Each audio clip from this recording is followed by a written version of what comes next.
Araw-araw mong nararamdaman ang paninigas ng tuhod, ang bigat ng balakang, ang kirot sa likod. Madalas sinasabi natin sa sarili, normal lang to, tumatanda na kasi.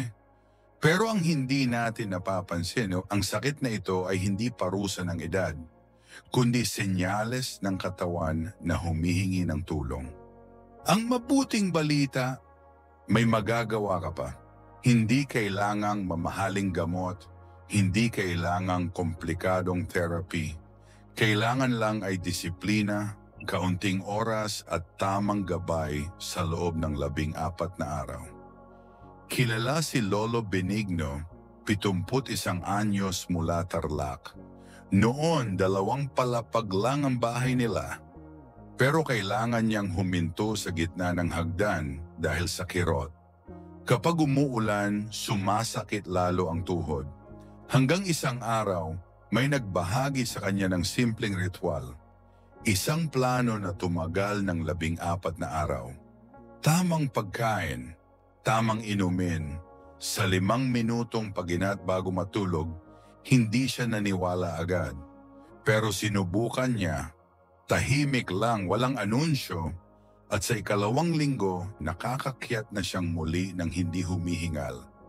Bihira na ang kirot, at higit sa lahat bumalik ang kumpiyansa niya sa sarili. Ngayon gusto kong ibahagi sa iyo ang parehong 14 na araw na plano. Kung ikaw ay senior na hirap sa tuhod, balikat o baywang, ito ay para sa iyo. Manatili hanggang dulo dahil bawat araw ay may dagdag na ginhawa. At kung gusto mong sumali sa ating Gintong Edad Family, i-comment ang salitang buto sa ibaba. Huminga ng malalim. Handa ka na ba? Isang pagkaing pangbuto, malunggay, itlog at sabaw. Sa unang 3 araw, ayusin muna natin ang plato. Sa bawat almusal o tanghalian, idagdag ang malunggay sa sabaw o ginisang gulay. Ang malunggay ay mayaman sa calcium at vitamin C. Ito ang natural na pampatibay ng buto at cartilage. Si Aling Corazon, 66 na anyos mula Laguna, 3 beses sa isang linggo nagluluto ng sabaw na may malunggay. Simple lang, malinis, walang sobrang alat. Pagkalipas ng 2 linggo, bumaba ang paninigas ng tuhod tuwing umaga. Ang sekreto, pantay na dami, dahan-dahang pagkain, hindi sobra, hindi kulang. 3 beses sa isang linggo, mag-itlog na nilaga. Sapat ito sa protina na kailangan ng butot kalamnan. Sa hapunan, piliin ang magaan na sabaw kaysa pritong ulam. Ang sabaw ay hindi lang pampabusog, ito ay panlinis ng loob. Kapag tama ang plato, mas mabilis bumibitaw ang kirot. Mas tumitibay ang hakbang. Subukan mo ring iwasan ang mga pagkaing masyadong maalat o mamantika. Ang mga ito ay nagpapalambot ng kasukasuan. Kapag binawasan mo lang kahit kalahati, mapapansin mo ang pagbabago sa loob ng ilang araw. Pause. Ngayon, tanungin ang sarili, ano ang laman ng plato mo kanina? May malunggay ba o puro prito? Sa susunod na pagkain, subukan mong baguhin kahit isang ulam lang. Doon nagsisimula ang pagbabago. 2. 5 minutong pag-inat bago matulog. Araw 4 hanggang 6. Ito ang panahon ng paggalaw. Hindi kailangan ng gym, hindi kailangan ng sapatos pang ehersisyo. Kailangan lang ay 5 minuto at tahimik na lugar bago matulog. Umupo sa upuan, iikot ang bukong-bukong ng 10 beses kada paa. Itaas at ibaba ang tuhod, tig 10 ulit kada binti. Pagkatapos iunat ang likod, ang dibdib at huminga ng 3 beses. Mabagal, malalim, parang pinapakalma ang sarili. Si Mang Isko, 69 na anyos mula Bulacan. Dati nanginginig ang tuhod sa unang baitang ng hagdan. Pagkaraan ng 1 linggo ng ganitong pag-inat, hindi na siya kumakapit sa rehas. Muli siyang nakakatayo ng tuwid. Kapag may galaw bago matulog, mas dumudulas ang kaso-kasuan. Mas gumaganda ang sirkulasyon, mas mahimbing ang tulog. Ang tawag dito ng mga eksperto ay gentle joint activation. Hindi ito pagpapagod. Ito ay pagpaalala sa katawan na gumalaw ng may ritmo. Subukan mong gawin mamayang gabi, 5 minuto lang. Pakinggan ang sarili mong hinga at sa bawat galaw sabihin sa isip mo, lumalakas ako, gumagaan ako. 3, inuming kontra pananakit, salabat plus luyang dilaw. Araw 7 hanggang 10. Ito ang yugto ng pagpapakalma. Maghanda ng 1 tasa ng mainit na salabat. Lagyan ng kaunting luyang dilaw at kalahating kutsaritang pulot. Inumin ng dahan-dahan bago matulog. Huwag masyadong mainit, huwag masyadong matamis. Sapat lang ang init na magbibigay ginhawa. Ayon sa mga pag-aaral, ang luya ay natural anti-inflammatory.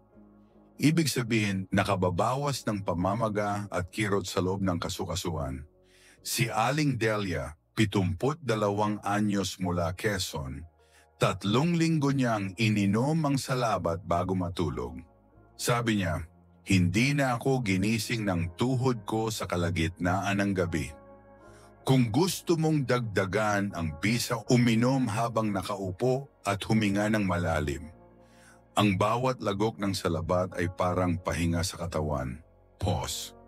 Kung wala kang pulot, pwede ring plain salabat lang. Mas mahalaga ang init at ritual, hindi ang tamis. At tandaan, ang layunin ay kalmadong katawan, hindi pagpapaantok lang. 4, postura at maikling lakad sa maghapon. Araw 11 at 12. Ito ang panahon ng pagbalik sa galaw. Maglakad ng 2 beses sa maghapon. 7 minuto sa umaga, 7 minuto sa hapon. Hindi kailangang mabilis. Ang mahalaga ay tuloy-tuloy. Tuwid ang likod, tingin sa harap, kamay maluwag sa gilid. Ang maikling lakad ay parang langis sa kaso-kasuan.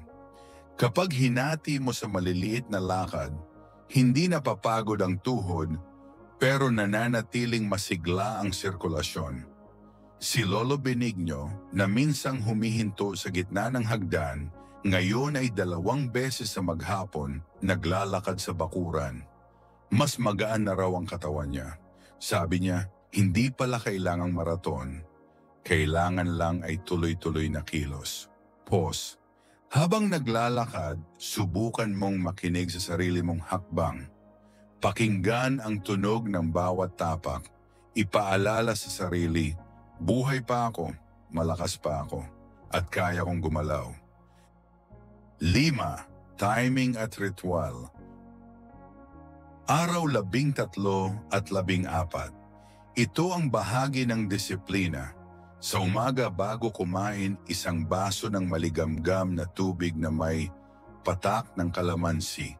Panlinis ng katawan, pampagaan ng tiyan, pampasigla sa araw. Sa gabi bago matulog, 3 malalim na hinga. Isipin mo habang humihinga, malakas ang aking katawan, magaan ang aking hakbang. Ang maliit na ritual na ito ay nag-aayos ng ritmo ng katawan. Parang orasan na tinutulungan mong bumalik sa tamang oras. Kapag pareho ang oras ng iyong pag-inom, pag-inat, at pahinga, mas mabilis makisabay ang katawan sa pag-ayos. At mas nagiging regular ang ginhawa. Ang tawag dito ay consistency therapy. Hindi mo kailangang maging perpekto, ang kailangan ay paulit-ulit. Pause. Subukan mong itala sa isang maliit na notebook. Ang ginagawa mo bawat araw, 1 checkmark lang. Pagkatapos ng 2 linggo, balikan mo. Makikita mong unti-unti kang nagbago. Hindi lang sa katawan, kundi sa loob. Bonus, sabaw na malunggay plus bawang. Kung may oras ka, magluto ng simpleng sabaw na malunggay na may tinadtad na bawang. 2 beses kada linggo. Magaan sa tiyan, sapat ang alat at nakakatulong sa pagdulas ng kasukasuan. Ipares sa isang pirasong saging o kamote bilang merienda. Masustansya, abot kaya at tunay na pampasigla. Sabi ni Mang Rogelio, 74 na anyos mula Batangas. Simula nang gawing routine ng asawa ko, yung sabaw na malunggay tuwing gabi. Mas madali akong nakakabangon kinaumagahan. Hindi kailangang espesyal. Ang mahalaga ay ginawa mo ito ng may pag-aalaga. Pause. Kaya kung naghahanap ka ng simpleng pampagaan, ito na yon. Mainit na sabaw, malambot na pagkain at kalmadong gabi. Final. Paalala at kapanatagan. Kung susumahin, ang 14 na araw na plano ay hindi tungkol sa pagbabawal, tungkol ito sa pag-aayos, tamang plato, 5 minutong pag-inat, banayad na inumin sa gabi, 2 maikling lakad sa maghapon, at pare-parehong ritual sa umaga at gabi. Ang layunin ay dulas ng kasukasuan at tibay ng buto. Hindi pagod, hindi puwersa. Pakinggan ang katawan mo. Kung may karamdaman o maintenance na gamot, ayusin ang bilis at dami ayon sa payo ng iyong doktor. Ang impormasyong ito ay para sa kaalaman lamang. Kumonsulta pa rin sa inyong doktor bago subukan. Laging kumonsulta sa iyong doktor. Pause. Ngayon gusto kong itanong sa iyo, alin sa mga hakbang ang sisimulan mo bukas? Isa ba ito sa mga kaya mong gawing habit? I-comment mo sa ibaba ang salitang buto at sabihin kung anong araw ka magsisimula. Kung natulungan ka ng video na ito, i-share mo sa kaibigan o kapatid na senior din. Baka ito ang sagot na matagal na nilang hinahanap. At huwag kalimutang mag-subscribe para sa mas marami pang gabay mula sa Gintong Edad. Ang tahanan ng mga kwento ng lakas, pag-asa at buhay ng mga senior. Pause. Mga senior, tandaan, hindi natin mapipigilan ang pagtanda pero kaya nating bagalan ito. Minsan, nagsisimula ang pagbabago. Sa isang simpleng baso ng tubig, isang mainit na sabaw o isang mabagal na hinga. Maraming salamat. Hanggang sa susunod na video, mabuhay ang ating mga Gintong Edad.